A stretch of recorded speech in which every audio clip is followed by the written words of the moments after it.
Hello and welcome back to Witches of the Moon. I'm Eva Maria, your Monday hostess for this season. And this week we're going to be discussing another of the elements. This week we're going to be discussing fire. As I've mentioned before in my video on air, different people have differing opinions or differing feelings on the associations of air versus fire. As I said in that video, some people, for example, would ascribe swords to air and wands to fire. Some people would ascribe the South more as associative of air, or like the East as more associative of fire. There may be differing opinions in other regards as well where it comes to associations and correspondences. But I'm going to speak from my own experience, my own views and opinions, and what I have found to work for me. So if some of the things I say don't mesh, let's say, with where you are intuitively pulled, what works for you and what you understand from experience, don't worry about that. I'm not telling you that you're wrong. I'm just telling you, in my own experience, this is what I have found to work for me and to be true. So for me, I have found that in terms of directions, I ascribe the South to being associative of fire. In terms of the suits of the playing cards or the tarot, I associate, let's say, spades or swords with fire. And there is also some debate where associative colors come in. Now, usually you'll find one of two more common associations. Some people will use the four colors of, for example, green, yellow, blue, and red to represent the elements. A lot of people tend to feel drawn to those colors. In that case, red would be ascribed to fire. And then there are some that work with an older system of colors that are assigned to the elements.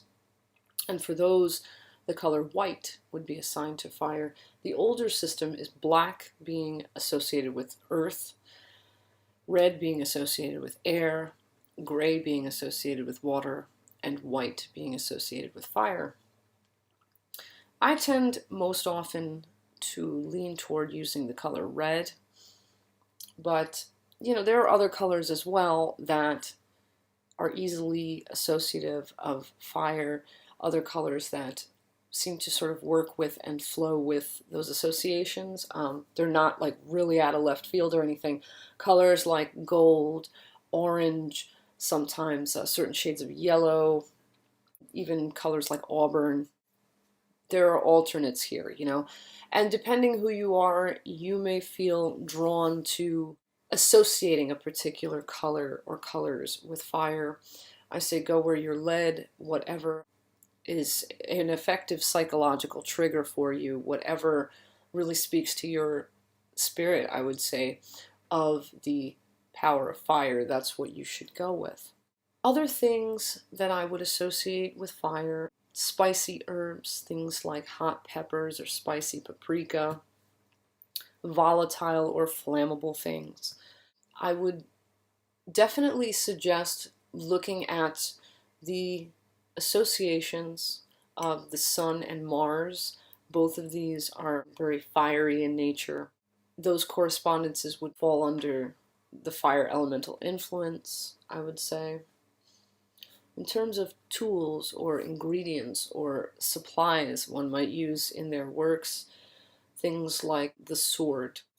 This is my sword. You can see that it has like wolves all over it. It is a pretty neat sword. I just thought I'd show that to you since we're on the subject of, fire associative tools. This is about, let me hold it back, this is about how big it is.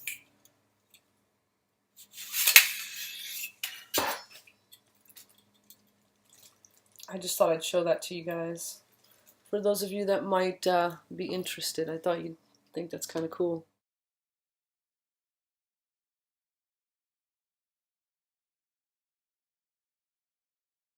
The athame, or in terms of kitchen witchery, kitchen knives, candles. incense, smudge bundles, oil lamps, LED candles for those that use LED candles as symbolic candles. These are just some that come readily to mind to me. As for the elemental spirits that are ascribed to fire, salamanders are the elemental spirits of fire. The qualities that fire tends to represent: will, drive, passion, aggression, bravery, force, ambition, desire, things like this. Fire is very yang polar, and fire tends to be very cleansing and opening. Sometimes, though, fire can be destructive, and where the destruction of fire is concerned, sometimes the destruction of fire can be positive. Sometimes that destructive nature of fire can give way or make way for something good. It can give way to positivity. Think of the phoenix, rising up out of its ashes, reborn. And sometimes the destructive nature of fire can be not as good. Where there are kinds of fire, there's controlled fire, and then there is uncontrolled fire. Controlled fire can be very productive. For example, the drive that leads one to pursue a goal is an example of a sort of controlled fire, so to speak. Whereas uncontrolled fire can be extremely destructive. And to give you an example of how the destruction of fire can be quite bad, for example, uncontrolled temper or uncontrolled lust, blinding rage, these can definitely lead to one's own ruin. They can lead to problems. These are examples of so-called uncontrolled fire that don't tend to take you down a very good path. So another thing I'd like to mention as well are some workings that would fall under the realm of fire associations. For example, candle spells, candle workings. That's one fire associative type of working you could do. Oil lamp workings, the burning of objects. This is particularly done to release things or banish things from one's life. Burning of objects can also be done, though, in a cleansing fashion. And there may even be other intentions behind the burning of objects, even, let's say, in more negate works, to just create the ruin of something or someone. Also, the burning of sigils. Some people do this to activate them. Not everybody does, but some people do. The burning of incense. Not just always for like ambiance or scent, but some people will actually charge incense and they will just burn incense. They'll skip the process of working with a candle altogether, because a lot of people believe that in burning incense, you're taking an intention and you're releasing it. You're releasing your prayers or your intentions, or what the energy you've placed into the incense. You're releasing that into the universe and to the divine. You're setting it free that it can become active in the world. So, incense can be used in that way as well. Smudging, particularly done for cleansing or sometimes offering. People use various herbs for smudging, things like sage, palo santo, sweetgrass, copal, pine, yerba santa. There are different things or different blends that can be used even for smudging. This is obviously not the be-all and end-all of the element of fire. I'm sure there is much that can be said on this element. If you have anything you'd like to share, add, ask, anything like that, anything you'd like to contribute to the discussion, I'd like to begin on the topic of fire as an element.